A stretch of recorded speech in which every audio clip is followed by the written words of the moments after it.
నమస్తే masters, welcome to Shri గిజ రామకథ రసవాహిని. ఆ పుస్తకంలో రాముడు తాలూకా చరిత్ర గురించి మనం తెలుసుకుంటున్నాం. నిన్నటి నుంచి స్టార్ట్ అయింది. ఆ బుక్లో చాలా విశేషాలను మనం తెలుసుకుందాం. రఘు వంశం గురించి ఈరోజు మనం కొన్ని విషయాలు తెలుసుకుంటున్నాం.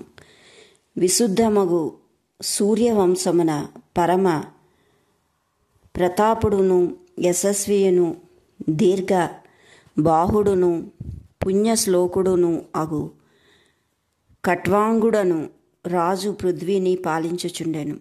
అతని పరిపాలన ప్రజలకు ఆనందం కలిగించుటయే కాక ప్రజలు ప్రభువునే దైవంగా భావించి విశ్వసించి గౌరవించుచుండిరి.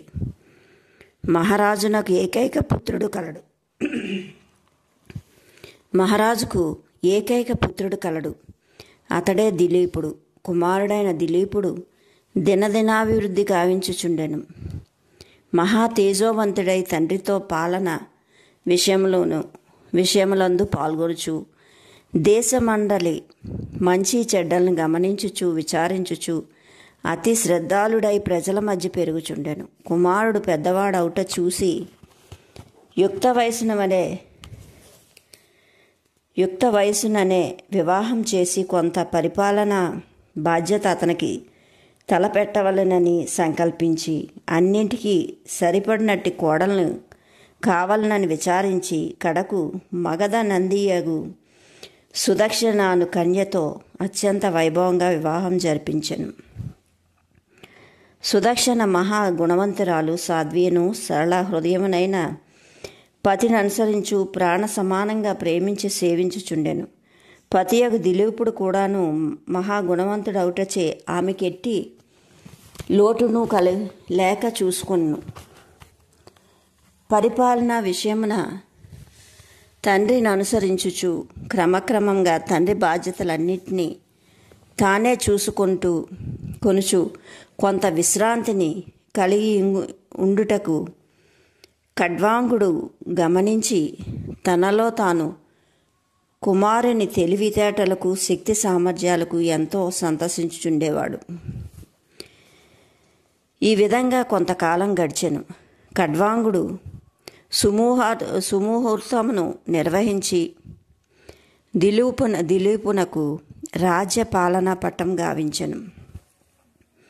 నాటి నుండి దిలీప మహారాజును నామంతో సప్త దీపవతియగు వసుంధరకు ప్రభువై ధర్మపాలన జరుపుచుండా సకాల వర్షములు కురిసి సస్యశ్యామలమై సమృద్ధిగా పాడి పంటలకు ఎట్టి కొరత లేక నిత్య కళ్యాణంతో వేద పారాయణలతో శాస్త్ర సమ్మతమైన యజ్ఞ యాగాది కత్రువులతో అన్ని జాతుల వారు హాయిగా జీవించుచుండిరి.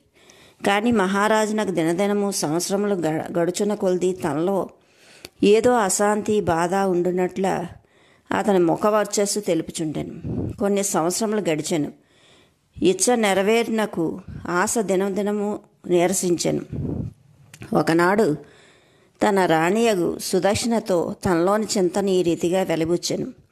ప్రియా, మనకింతవరకు సంతానం లేకపోవటచే కొడుకులు లేరని చింత కంటేను ఇక్ష్వాకు వంశ ప్రసారం ఎట్లు కాగలదు విచారం నన్ను మరింత బాధించుచున్నది. దీనికి నేను ఒకరిని అనుసరించిన ఏ పాప ఫలమో కారణం ఉండవచ్చును. దానికి పరిహారార్థమై ఏమి చేయవలనో నాకు తోచటం లేదు. దైవ కరుణా కటాక్షములు అందుకొనుటకు తగిన మార్గం ఏమియు మన కులగురువగు వశిష్ఠుల వారిని అడిగి తెలుసుకొనవలనని ఈనాడు నా మనసు తత్తరపడుచున్నది. ఇందుకు నీ ఉద్దేశమేమి అని దిలీపుడు అడుగా సుదక్షిణ ఆలస్యం చేయక ఆలోచించక, నాదా ఇదే ఆలోచన నాలోని చాలా దినముల నుంచి బాధించుచున్నప్పటికీ పతి ఆజ్ఞ లేక నా తలపులు బయట పెట్టుట తప్పునే అవుతుందేమో అని నాలో నేను అంచుకుంటుని. తమ ఇచ్ఛానుసారం నేనెల్లప్పుడూ సిద్ధమే అనున్నది తమకు విదితమే కదా.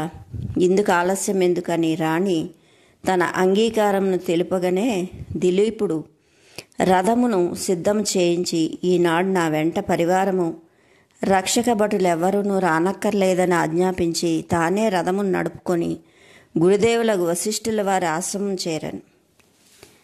రథ శబ్దము వినగానే వెలువడనున్న ఆశ్రమవాసులు లోనికి వెళ్ళి గురువుగారు తెలుపగా వశిష్ఠుల వారు ద్వారం చెంత వచ్చి దిలీపుని ఆశీర్వదించి కుశల ప్రశ్నలు గావించుచుండ రాణి సుదక్షిణ చెంతనే ఉన్న అరుంధతీదేవికి నమస్కరించాను. అంత అరుంధతి ఆమెను ఆశీర్వదించి ప్రేమతో కుశల ప్రశ్నలు గావించుచు లోనికి తీసుకువెళ్ళాను.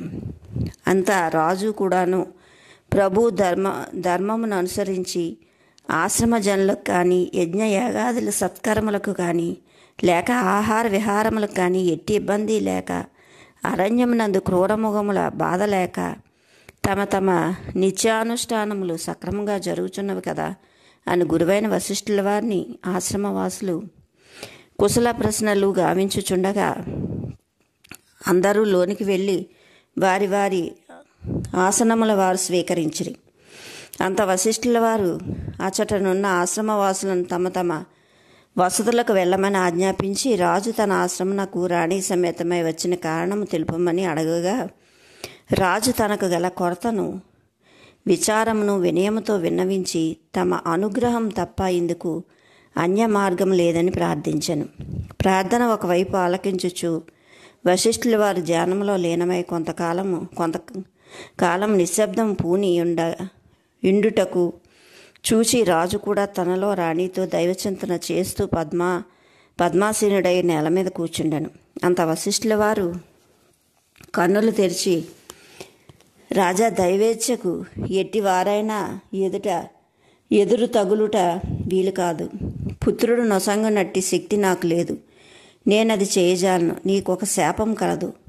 అది ఏమన్నా, నీవు రాజధాని వచ్చుచున్న సమయంలో కామధేనువు కల్పవృక్షము ఛాయలయందు పరుండి నెమరు వేయుచున్న సమయమున ధేనువును చూసియును నీవు దాన్ని లెక్క చేయక విషయలోలుడవై అహంకారంతో రాజభవనమును చేరుకుంటివి.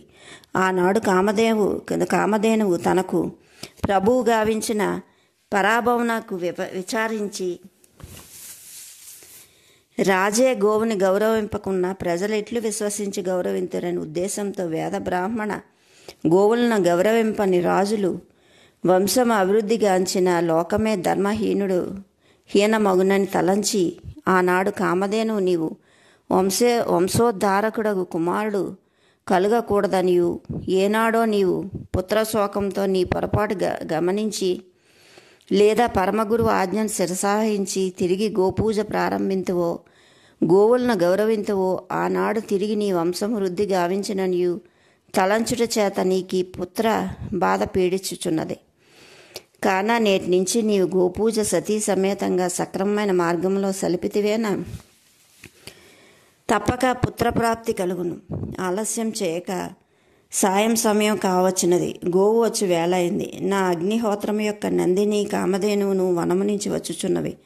వెళ్ళి ఇప్పటి నుండియే గోసేవ చేయము. నిరంతరం ధేనువు వ్రతము గావించము. దానికి తగిన వేళల్లో తగిన ఆహార పానీయములు అందించుచు దానికి స్నానపానాదులు సమయం కనిపెట్టి జాగ్రత్తగా చూసుకుండని ఆజ్ఞాపించి ధేనువ్రతమునకు దీక్ష వసంగి తీర్థ ప్రసాదములతో వారిని గోసేవకు పంపి అనుష్ఠానములకై వశిష్ఠుల వారి నదికి వెళ్ళను. నాటి నుండి నందిని వారు ప్రాణ సమానంగా ప్రేమించి పూజించు సేవించుచుండిరి. ఒకనాడు నందిని మేయుచు అరణ్యమును సంచరించుచు సమయమున ఒక సింహం నందిని పైబడి భుజింప చూసెను. అది దిలీపుడు గమనించి నందిని రక్షించుటకు తన సర్వశక్తిలో ఉపయోగించి కడకు తన ప్రాణమునైన వీడి దేహము సింహంకు అప్పజెప్ప పూనుకొన్ను. క్రూరముఖమయమైన అయినప్పటికీ సింహం పరమ ధర్మనిష్ట గలది. నందిని కామధేను రక్షించుటకు రాజు తన కాయంనైనను వీడుటకు పూనుకొనుట వలన దయతలచి నందిని ధేనువును రాజును ఎట్టి బాధ పెట్టక విడిచిపెట్టి వెళ్ళిపోయాను. ఈ సమయమున తన ప్రాణమును కాపాడిన దిలీపునిపై నందినికి అమోఘమైన కృతజ్ఞతాపూర్వకమైన ఆనందమును తెలుపుచు రాజా, నేటికి నీ శాపం విమోచనమైనది.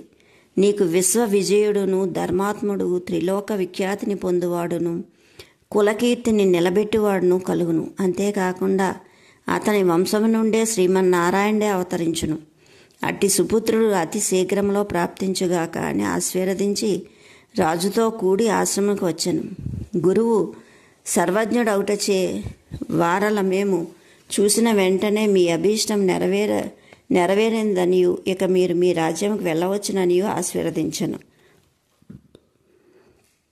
అంత దిలీప మహారాజు రాణితో గురువుకు నమస్కరించి ఆశ్రమ వాసుల దగ్గర సెలవు తీసుకొని నందిని ప్రదక్షిణ నమస్కారం గావించి రాజధానికి చేరాను. నాటి నుండియే రాణి గర్భంన కుమారుడు పెరుగ మొదలెడను. 10వ మాసం నిండి ఒక సుముహూర్తాన పుత్రరత్నం కలిగాను. ఈ వార్త ప్రజలకు తెలియగానే వీధులకు తోరణములు అలంకరించిరి. నాట్యములు సలుపువారును, హారతులు ఎత్తువారును జయ జయధ్వనులతో వారల సంతోషమును వర్ణాతీతమై రాజభవనమునకు సమీపంలో బారులు తీరి వేల జనములు చేరుట చేత దిలీప మహారాజు మంత్రితో ప్రజలకు ఈ శుభవార్త నందింపమని ఆజ్ఞాపించాను.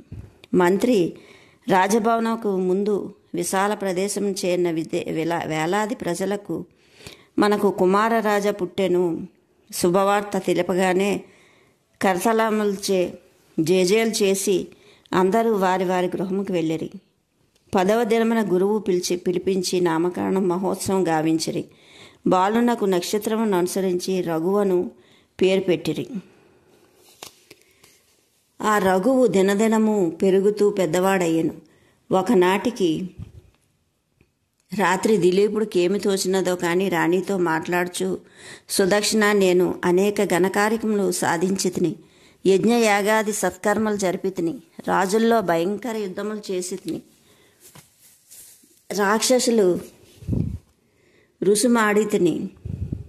రాక్షసులను దునుమాడి తిని, కడకు భగవత్ కటాక్షమున పుత్రరత్నమును పొంది తిని. ఇక మనకు కావలసింది వేరే ఏమీ లేదు. శేషకాలమున దైవారాధనతో పూర్తి గావించుకుందును. రఘువు మహా గుణవంతుడు, యోగ్యుడు. పరిపాలనా బాధ్యత అతనికి అప్పజెప్పి వనమున అరణ్యమున కందమూలాదులు భక్షించుచు మహానీయుల సేవలు సలుపుతూ శ్రవణ మనన నిధి ధ్యాసాది కర్మలందు కాలమును పవిత్రముగా గావింతును. ఇది ఎప్పుడన్నూ తామసమును స్థానమివ్వక తెల్లవారుగానే మంత్రులను పిలిపించి రఘు పట్టాభిషేకమునకు వివాహమునకు తగిన ఏర్పాట్లు గావింతుము. ఇందుకు నీ ఉద్దేశం ఏమిటి అని తీవ్ర వైరాగ్యమున రాణిని ప్రశ్నింపగా, సుదక్షిణ ఆనంద బాష్పాలు రాల్చుతూ, నాదా, అంతకంటే నాకు కావలసిందేముంది? మీ ఆజ్ఞకు బద్దురాలను, తగిన ఏర్పాట్లు గావింపుము అని అరణ్యవాసమునకు ఉవ్వేళ్ళు ఊడుతున్నట్టుగా ఆమె ప్రదర్శించిన దృశ్యము రాజునకు మరింత ఉత్సాహం కలిగించెను. దిలీప మహారాజు మంత్రులను, పండితులను, ఋషులను పిలిపించి తమ ఉద్దేశంను వాళ్ళకు తెలిపి రఘువుకు పట్టాభిషేకంను తగిన రాజకన్యను చూసి వివాహం జరిపించి రఘువునకు చెప్పవలసిందిగా రాజనీతులు, వేదపోషణను, ప్రజాక్షేమం తగిన శాసనాలను అత్యంత ప్రధానంగా తెలిపి భగవత్ కటాక్షమునకై రాణి సమేతంగా దిలీపుడు అరణ్యముకేగాను. రఘు నాటి నుంచి తండ్రి ఆనత ప్రకారం పండితుల ఆదేశానుసారం ప్రజా సౌకర్యములను, ధర్మ సంరక్షణను తమ ఉచ్ఛ్వాస నిశ్వాసాలుగా భావించి తన కర్తవ్యంను మంత్రులతో చేరి జరుపుచుండెను. చిన్నవాడైనప్పటికీ మహాగుణశాలి, ఎట్టి కఠిన సమస్య అయినా అవలేలగా గ్రహించి వాటిని తగిన మార్గం కనిపెట్టి పరిష్కారం చేయటే కాక ప్రజారంజకంగా ప్రవర్తించేవాడు. దుర్మార్గుడైన రాజులకు చక్కని గుణపాఠం నేర్పించి వారిని సామదాన భేద దండోపాయాలతో శిక్షించి ప్రజానుకూలంగా ధర్మరక్షణకు తగిన కర్మలను కలిగించుచుండేవాడు. ఈ విధంగా రఘు మహారాజు పరిపాలన ఆబాల గోపాలం కొనియాడదగినదిగా ఉండేది. తండ్రిని మించిన బలశాలి, ధైర్యశాలి, గుణశాలి అను సార్థక నామం సంపాదించెను. అరణ్యమున తపస్సు ఆచరించి మునులకు, సాధువులకు తగిన భద్రత కలిగించుచు వారికి తగిన వసతులను ప్రత్యేకంగా తానే చూచుచుంటూ ఋషులు ఆశీర్వదములకు, కృపకు పాత్రుడగుచుండెను. వరతంతు అను మహర్షి కౌసుకుడను గుణవంతుడైన శిష్యుడుండేటివాడు. అతని విద్యాభ్యాసం పూర్తి అయిన తర్వాత గురుదక్షిణకై రఘువును ఆశ్రయించి అతని నుండి ధర్మరీతిగా పొందిన ధనమును గురుదక్షిణగా వరతంతునకు చెల్లించి రఘుమహారాజు తనకు ఎట్టి నీతి మార్గమును ధనము అందించను విచారించి ప్రజలకు బాధ కలుగక కావలసిన దానికంటే ఒక కాసైనా అధికముగా ప్రజల నుంచి ఆశించక దైవ కటాక్షం అనే ప్రధాన లక్ష్యం అందుకొని పాలనకు సాగిస్తున్న రఘు మహారాజుపై కౌసునకు అమిత వాత్సల్యం కలిగి నిండు హృదయంతో రాజా త్వరలో నీకు లోక ప్రఖ్యాతి నందునట్టి సద్గుణవంతుడగు కుమారరత్నం ప్రాప్తించుగాక అని ఆశీర్వదించి వెళ్ళిపోయాను. ఆ ఆశీర్వాద ఫలమో అన్నట్టు 10 నెలలు దాటగానే రఘువునకు వజ్రమంటి కాంతి గల కుమారుడు కలిగను. అతని పండిత పురోహితుల సలహాను అనుసరించి జాతకమును అనుసరించి అజుడని పేరును పెట్టింది. అజుడు అతి సుందరుడు, దినదిన ప్రవర్తమానుడై పెరుగుతూ వచ్చెను. అతని విద్యాబుద్ధులు ప్రత్యేక శిక్షణతో నేర్పుకొంచుండెను. అన్ని విద్యలందు చక్కటి తర్బీదు గావించెను. తండ్రి కంటేను మహావిద్యావంతుడని పేరు గావించెను. ఈ రీతి గడుచుచుండా రఘుమహారాజు అతని తండ్రి దిలీపుని వలనే కుమారుడికి వివాహ మంగళ కార్యములు జరిపించి రాజ్యభారములను అజునకు అందించవలనని సంకల్పించే మంత్రులను పిలిపించి తగిన ఏర్పాట్లు గావించి విదర్భ దేశాధీశుడైన భోజరాజు సోదరి ఇందుమతిని తన కుమారుడకు అజునకు వివాహం చేసి రాజ్య బాధ్యతలను అజునకు అప్పజెప్పి రాణి సమేతుడై తపస్సుకై అరణ్యమునకేగెను. ఇందుమతీ దేవితో అజమహారాజు రాజ్యపాలన చేయుచు ప్రజల మన్నలను అందుకుంటూ తండ్రి ఆజ్ఞలను జవదాటక పృథ్వీని పాలించెను. ఇందుమతికి బింబము గల ప్రకృతిని ప్రతిబింబమును భావించి అజుడు అత్యంత ఆనందంతో కాలం గడుపుచుకొంచు ఇరువురు వనమునకెళ్ళి సహజ సుందరమైన ప్రకృతిని చూస్తూ దినదినము వారములు వనములందే గడిపేవారు. ఇట్లుండ ఇందుమతీ దేవికి 9 మాసాలు నిండి పుత్రుని కనెను. పుట్టిన పుత్రుని చూసి తల్లిదండ్రుల ఆనందంతో వశిష్ఠుల వారికి వార్త తెలిపి జాతకం వ్రాయించి నామకరణం తగిన ఏర్పాటు గావించిన 10వ దినమున పంతులను పిలిపించి దశరథుడని పేరు పెట్టిరి. దశరథుడు అల్లారు ముద్దు బిడ్డడై దాసదాసీలను ఆడించుచుండా కేకలు వేయించు కాళ్ళు చేతులు ఆడించుచు ఆనందమే తన జీవితం అన్నట్టుగా దినదినాభివృద్ధి గావించుచు ఒకనాడు అజుడు ఇందుమతీ దేవి వాడుకను అనుసరించి ఉద్యానవనమునకు విహారార్థమై వెళ్ళిరి. ఆనాడు మరింత ఉత్సాహంతో ప్రకృతి దృశ్యములు తిలకుంచుచు అతి దూరము వెళ్ళి ఒక చల్లని ఛాయలో ఇరువురు కూర్చొని కబుర్లు చెప్పుచుండా పెద్ద గాలి వీచెను. అందులో పరిమళలో వర్ణనాతీతం. ఇంతలో అతి మధురగానం వినిపించెను. ఇరువురు లేచి అటు ఇటు పరికించుచుండా వాయుమేఘముల మధ్య బ్రహ్మ మానసపుత్రుడగు నారదుడు అతివేగంగా ఎక్కచటుకో వెళ్ళిపోచుండెను. ఇంతలో అతని శిఖకు చుట్టుకొని ఉన్న సుగంధ పుష్పము గాలికి ఈడి కొట్టుకొని వచ్చి ఇందుమతి శిరమున వాలెను. అజమహారాజు ఈ ఆశ్చర్యం చూస్తుండగానే ఇందుమతీదేవి నేలవాలి శాశ్వతంగా కన్నుమూసెను. ప్రాణ సమానంగా ప్రేమించి జీవించుచున్న అజుడు ఈ దృశ్యం చూడలేకపోయాను. అతనికి రోదనతో అరణ్యమంతయు దద్దరిల్లిపోయాను. భూమి కంపెను. వృక్షములు సహితం చైతన్యరహితమైన ఆశ్చర్యపడుతున్నట్టు కనిపించెను. ఆ ఇందుమతీదేవి దేహంపై పడి అజమహారాజు కన్నీరు కాలువల ఆగునట్లు విలపించుచుండా నారదుడు విని కిందకు వచ్చి అజును వాదార్చి, రాజా, మృత్యువునకు ఆశ్చర్యం ఎందుకు? శోకం పనికిరాదు. కాయమునకు జనన మరణములు సామాన్యములు. జననముకు ఏమి కారణమో మరణముకు అదే కారణం. వీటికి కారణం వెతుకుట వెర్రితనము. దైవ నిర్ణయమునకు కారణములుండవు. వాటిని అర్థం చేసుకుంటకు సామాన్య మానవులకు అసాధ్యం. వారి వారి బుద్ధి శక్తులను అనుసరించి కొంతవరకు ఊహింతరే కానీ బుద్ధికి అతీతమైన తత్వమును ఎట్లు తెలుసుకొనగలరు? మరణం ప్రతి కాయమునకు తప్పినది కాదు. అయితే ఈనాటి ఇందుమతీదేవి మరణం కొంత చరిత్రతో కూడింది అవుటచే తెలపవలసి వచ్చినది అని అజమహారాజును దగ్గర చేర్చి, రాజా, పూర్వము బిందుడనే ఋషి ఘోర తపస్సు ఆచరించి చుండగా అతనికి తపోశక్తికి పరీక్షింపగోరి ఇంద్రుడు హరిణి అను ఒక దేవకన్యను పంపెను. ఆమె తపోభంగమును గావింప అనేక ప్రయత్నములు చేసెను. అందుకు ఋషి ఏమాత్రం చలించక కన్నులు తెరిచి పరమ పవిత్రమైన తపస్సును భంగపరచుటకు పూనుకున్న నీవు సామాన్య వ్యక్తివి కావాలనని నీకు బహుశా దేవకన్యవై యుందు అనియును ఎవరైనా నేమి పాపకార్యమునకు పూనుకొంటివి కనుక నీవు దేవలోకమును వీడి మానవలోకంలో జన్మించి మానవతత్వం అర్థం చేసుకొని మెలుగుదువుగా కాని శపించి కన్నులు మూసి తిరిగి తపస్సు ప్రారంభించాను. అంత హరిణి దిగిలోంది కన్నీరు కాచుచు చేతులు జోడించి అతి దీనమైన తన తప్పును క్షమించమని ప్రార్థించుచు స్వర్గ భ్రష్టురాల్ని గావింపక అనుగ్రహింపమని పరిపరి విధములు వేడుకొను. అంత ఋషి అబలా, నా వచనములు తిరిగి తీసుకొనుటకు వీలు లేదు. నీ తలపై ఎప్పుడు స్వర్గలోపకపు పుష్పము వచ్చి పడును అప్పుడు నీవు మానవ దేహమును వీడి స్వస్థానమును చేరగలవు అని తెలిపాను. ఆనాటి దేవకన్యయే ఈనాటి ఇందుమతీదేవి.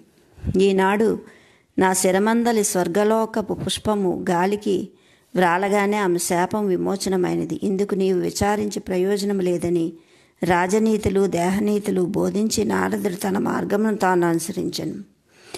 అజమహారాజు చేయనది లేక కాయమున అంత్యక్రియలను అనర్చి రాజ్యము చేరి కాలము అతి భారముగా గడుపుచు దశరథుని చూచుకొని కొంత ధైర్యంచే జీవితంను సాగించుచు దశరథుడు కొంత పెద్దవాడు అవుటచే రాజ్యభారమును అతనికి అప్పచెప్పి సరయూ తీరమున అనసన వ్రతమును ఒక వ్రతము జరుపుకుంటూ తిరిగి భవనమును చేరక నరయూ తీరమునే కాయం వీడెను. ఈ విషయం దశరథునకు తెలియగానే అతివేగంగా సరయూ తీరం చేరి తండ్రి కళేబరం చూసి దుఃఖించి కాయమునకు తగిన దహన కార్యములు అతి త్వరగా గావించి తన తండ్రి వ్రతనిష్ఠుడై గతించనని పవిత్ర భావన స్మరించి ధైర్యంతో తన కర్తవ్యములను తాను పూర్తిగా వశమందించుకొని పాలన సాగించుచుండెను. ఇట్లు కొంతకాలంలోనే దశరథుడికి కీర్తి సూర్యకిరణము వలె వ్యాపించెను. దశరథులు బలము దశరథకుల బలము తనకొక్కడికే కలిగి ఉండుట చేత అతనికి దశరథుడు అని పేరు కూడా సార్థకమయ్యను. తన రథములకు ఎదురు లేదు. సమస్త రాజులు దశరథుడికి భయపడి వశమవుచుండేది. దశరథుడన్న అంతకు మించిన గుణవంతుడు బలవంతుడు శక్తియుక్తులు గల మహారాజు మరొకడు లేడని ప్రపంచ వ్యాప్తి అయ్యను. ఈ విషయంలో ఎటులనో రావణుడికి కూడా తెలిసెను. ఆనాటి నుండి ఎట్లయినా ఆ దశరథుడిని అంతమొందించవలనని దుర్బుద్ధి అతనిలో దినదినాభివృద్ధి గావించెను. దశరథునితో పోరాటకు ఏది ఒక కారణం ఉండవలన కదా అని రావణుడు ఆలోచించి ఒకనాడు తన రాక్షస దూత ద్వారా దశరథునకు కబురు పంపెను. అది ఏమనా, దశరథుడు తనకు శుల్కము దూతల ద్వారా పంపుమనియు అది చెల్లించకున్న యుద్ధము తప్పదనియు రాజనీతి విరుద్ధమైన వార్తను తెలిపాను. అది దశరథుడు విని పక్కుని నవ్వి వచ్చిన దూతలను చూచుండగానే తీక్షణమైన బాణములు లంకాపట్నంపై విడిచెను. అది పోయి లంకాపట్నం ద్వారం బంధించెను. అంతదా వచ్చిన దూతలతో, రాక్షస దూతలారా, నేనిప్పుడు మీ నగర ద్వారములను బంధించింది దానిపై మీ రాజైన రావణుడు తెరిచిన నేను యుద్ధం చేయుటకే మీ రాజుకు శుల్కము నిత్తునని చెప్పి పంపాను. ఆ రాక్షస దూతలు రావణునికి తెలుపుటకై వెళ్ళిరి. అన్ని ద్వారములు బంధింపబడినవి. రావణుడు తన పరివారం ద్వారము తెరచుటకై ఎన్నియును శక్తియుక్తులు ఉపయోగించి చూసిరి. సాధ్యం కాకపోవడచే రావణుడు తనకు జరిగిన పరాభవమునకు తలవంచి ఓడిపోతునని భావం హృదయమున తలంచుగానే బాణములను తిరిగి అయోధ్య నగరముకు చేరాను. ఆ ద్వారములు తెరుచుకొను. నాటి నుండి రావణుడు సమస్త రాజులను జయించినట్టి శక్తి కొనవలెనని తలంచి తపస్సు చేయుటకై వనమునకు బయలుదేరను. తగిన స్థానం ఏర్పరచుకొని ఘోర తపస్సు ఆచరించెను. ఆ తపంన అతడు అతి తీవ్రమౌటచే బ్రహ్మ ప్రత్యక్షమై రావణా, నీకేమి కావాలనో కోరుకోము, తప్పక ఇచ్చేదననియు. అంత దశరథుడు చేసిన పరాభవం మనసును తలచి దశరథునికే ఇంత బలమున్నా అతనికి పుట్టినటువంటి పిల్లలు ఇంకెంత బలవారు కాగలరు అనే భావము భయమును తలచి స్వామి దశరథునికి దశరథునికి రక్తమునకు పిల్లలు కలుగకుండానట్లు వరమును గ్రహింపుమని ప్రార్థించెను.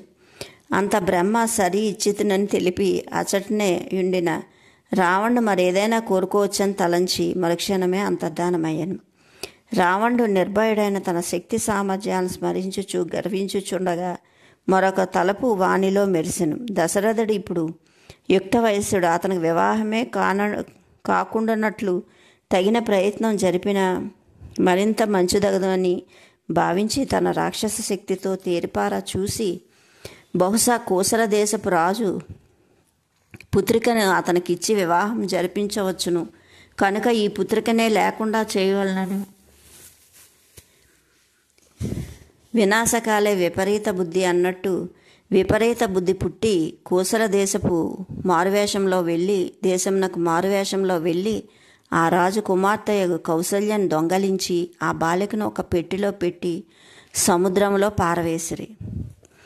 దైవాజ్ఞ లేక ఏమీ జరగదన్న విషయం రావణుడికి తెలుసుకొనక లేకపోయాడు. ఆ వదిలిన పెట్టు బ్రహ్మ తన సంకల్పం ఒక గట్టునకు వచ్చి చేరినట్లు చేశాను. ఆ గట్టు నుంచి విహార స్థానమైంది. రెండవ దినం దశరథునికి ప్రధానమంత్రి అయిన సుమంతుడు ఆ వనమునకు గట్టునకు వచ్చి రాజ్యతంత్రములను ఆలోచించుచుండగా అక్కడ ఒక అందమైన పెట్టె కంటికి కనిపించుచుండెను. అంత చెంతకు వెళ్ళి తెరిచి చూడగా అందులో ఒక ఆడబిడ్డ అందమైన కనులతో దేవి తేజస్తో మెరుస్తూ ఉండెను. సుమంతుడు జాలి హృదయుడై తీయని మాటలతో, అమ్మా నీవెవరు, ఈ పెట్టిలో నుండుటకు గల కారణమేమని ప్రశ్నించగా, అయ్యా నేను కోసల దేశపు రాజపుత్రికిని, నా పేరు కౌసల్య. నేను ఈ పెట్టిలో ఎందుకున్నానో ఎవరు పెట్టారో నాకేమీ తెలియదు. నేను ఉద్యానవనంలో నా చెలికత్తెలతో ఆడుకొనిచుంటిని. తదుపరి ఏమి జరిగినదో తెలియదు అని నా సరళమైన సున్నితమైన ఆ రాజకుమార్తె మాటలకు అతని మనసు కదిలించెను. తల్లి, ఇటు కిరాతక బుద్ధి రాక్షసులకు తప్ప మానవ మాత్రకు సాధ్యం కాదు. నేను నిన్ను తీసుకుపోయి మీ తండ్రికి అప్పగింతును, రమ్ము నా వెంట అని సుమంతుడు రథమును ఉంచుకొని కోసల దేశంలోకి తీసుకొని పోయి రాజునికి అప్పజెప్పిన తర్వాత వృత్తాంతం తెలిపాను. అంత కోసల దేశపు రాజు సుమంతుడు అనేక విధములుగా ప్రశ్నించెను. అతడు దశరథ మహారాజునకు మంత్రి అనియును. దశరథుడు ఇంకను వివాహం కాలేదని తెలుసుకొని సంతసించి, మంత్రి, మీ రక్షణచే లభించిన ఈ కన్యను మీ రాజుకి ఇచ్చి వివాహం చేయ తలచితిని. నీవు సత్వరమే వెళ్ళి మా అంగీకారం రాజుకు ఎరింగింపుమని పసుపు కుంకాలతో తమ పురోహితుని వెంటబెట్టుకొని సుమంతుడిని తగిన రీతిగా గౌరవించి పంపెను. సుమంతుడు వెళ్ళి జరిగిన వృత్తాంతం దశరథుడికి ఏగించెను. దశరథుడు కూడా ఇందులకు సమ్మతించినట్ల తాను కూడాను కొన్ని కానుకలు ఇచ్చి తమ పురోహితుని వెంటబెట్టుకొని కోసల దేశంను పంపెను. ముహూర్తము నిర్ణయించిదిరి. దశరథుడు చతురంగ బల సమేతుడై మంగళ వాయిద్య ధనులతో మిన్నుమిట్టి అత్యంత వైభవంగా కోసల దేశంలో తరలిపోయారు. కౌసల్య దశరథుల వివాహం అతి సుందరంగా వైభవంగా జరిగెను. అంత కోసల దేశపు రాజు సుమంతుడు చేరపిలిచి, ఈ మంగళ కార్యం నాకు నీవే కర్తవు. దైవము సృష్టికర్త అయినప్పటికీ ప్రాకృత లోకమున నా కుమార్తెను కాపాడి ఈ కార్యక్రమం జరిగినట్టు చేసేది నీవే. కనుక నీకు నేనేమీ కృతజ్ఞతావందనములు అర్పింతును. నా మాట విందువేని నేనే ఈ మంగళకార్యము కూడా అత్యంత వైభవంగా జరిపించునని తెలిపాను. అందులోకి దశరథుడు సుమంతుడు అంగీకరించగానే గర్గకుల సంభూతుడైన వీరదాసుని కుమార్తెను సుమంతుడికిచ్చి వివాహం జరిపాను. రాజు మంత్రుల వివాహంలో ఒక విచిత్రమైన చరిత్రగా పురమంతయు పాకెను. పురమే కాదు, దేశమంతటకు తెలిసి ఆశ్చర్య ఆనందంలో ఉందిరి. వివిధ వేడుకలతో 3 దినాలు కోసలపురమున రాత్రి పగలు భేదమే తెలియక వివాహ కార్యక్రమాలు జరిగాను. 4వ దినమున దశరథుడు తన రాణి అయిన కౌసల్యతోని పరివారంతో, సుమంతుడు తన ధర్మపత్నితోనూ పరివారంతోనూ బయలుదేరి వీధులందు అనేక నృత్య గాన వైభవములను జరుపుచుండా అయోధ్య నగరమును ప్రవేశించిరి. అయోధ్యావాసులు తమ మహారాజుకును మంత్రి గారికి వివాహం జరిగిన ఆనందం పట్టలేక మైమర్చి జేజేలు సలుపుతూ మహారాణి గారిని చూచుటకు వీధుల్లో స్త్రీ పురుషులు బారులు తీరి సుగంధ పరిమళలతో పన్నీరు చల్లుతూ మహాహారతలు ఇచ్చిరి.